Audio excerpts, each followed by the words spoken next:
Hey guys, Dustin coming at you with another Fun Fact Friday, and today we're going to talk about click lock and floated floors. Where we bring the store to you. All right, so we're going to talk about LVP, luxury vinyl plank, luxury vinyl tile, floated products, and I'm even going to cover laminate because to me, in the floated industry, we really, again, back to want to start in the history side.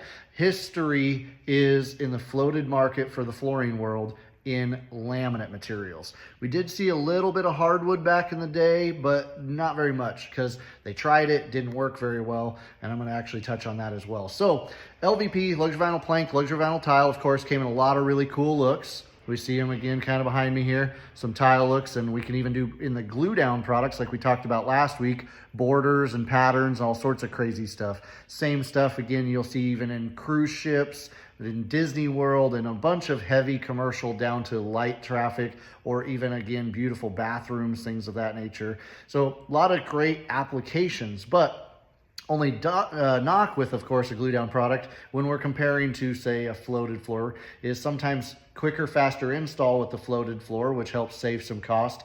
And all the materials you need are built into it in most cases. So a glue down product, we're going to have the glue down material. And if we're on a wood substructure, we're generally going to require with the glue down an underlayment to go underneath of it, as opposed to, like, say, the laminate here behind me, which, of course, if you've seen laminate over the years, you'll notice we've got that laminate pad that goes in underneath of it, and that's really it. But even today, a lot of your products that are laminate actually have that laminate pad attached to the back already. So again, everything is there, all that you need. You don't have to go in and do a bunch of other stuff.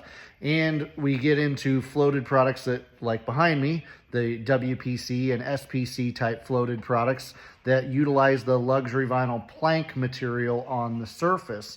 Those materials are really cool because we've taken the ideas of, okay, well, laminate was good. It had its place. You know, when they came out with it, the old original stuff was glued together and it just tongue and grooved and floated.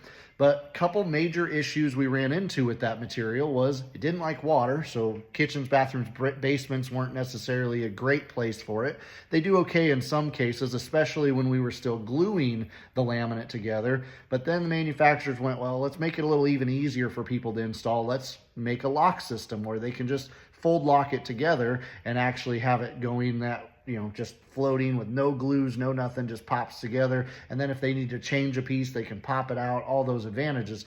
But nothing sealing the seam anymore. So we started seeing a lot more issues even yet with water because of the moisture getting into that core. So as time progressed, manufacturers continue to reinvent the wheel, continue trying new stuff, and luxury vinyl plank and luxury vinyl tile continued to actually gain in popularity for your kitchens, bathrooms, basements, because they were waterproof and could give you that high-end rich appeal, still be warmer and softer underfoot. But we needed all those extra underlayment materials I mentioned earlier. Well, now with the floated product, we could go in and again make a fast, easy install, cutting a lot of that added cost down and get a really nice looking floor when it's all said and done that now is also waterproof. And then the only other thing we ran into with a lot of the laminate, which I wanted to mention back to why when we started to float hardwood, like the hardwood on the ceiling again behind me, when they started trying to do that, fun fact here, when you do a hardwood floor, if you have a 20-foot span, which our store here from one side to the other, because the way things are laid out right in this area, is about 20 feet. So from one side to the other, in a laminate floor, we would leave a 1/4-inch gap. That 1/4-inch gap on each side with 1/2-inch wall base covering the gap up allows us to shrink a 1/4 or grow a 1/4 on both sides, which actually allows that floor to expand and contract from summer to winter and moisture change up to 1 inch. Well, again, laminate was designed to be able to handle that, and that actually 20-foot span is perfect because 20 by 20 is 400 square feet, and that was the maximum recommended install with most laminates, unless you put in what I like to call a speed bump, like what we see down here on the floor. So those speed bumps, again, allow for more expansion joints, which allow the floor to move more, because unlike, say, vinyl siding, where, again, it's a floated type product where, again, it's got expansion gaps built into the material, that product, because of that, it can expand and contract within itself. Well, we can't do that in a flooring because that lip would be a dirt catcher, it'd be a nightmare. So how do the manufacturers overcome it? Well, at the time, like I said, they used those expansion moldings, but more importantly, we tried to stay under that 400 square foot. because then too, like if we did a hardwood, fun fact, hickory in that same 20-foot span would move 3.5 inches. Holy cow, that's a lot of movement. So when you have that wood floor, that's why we don't float wood, because it would again be way too much to try to cover up that expansion gap.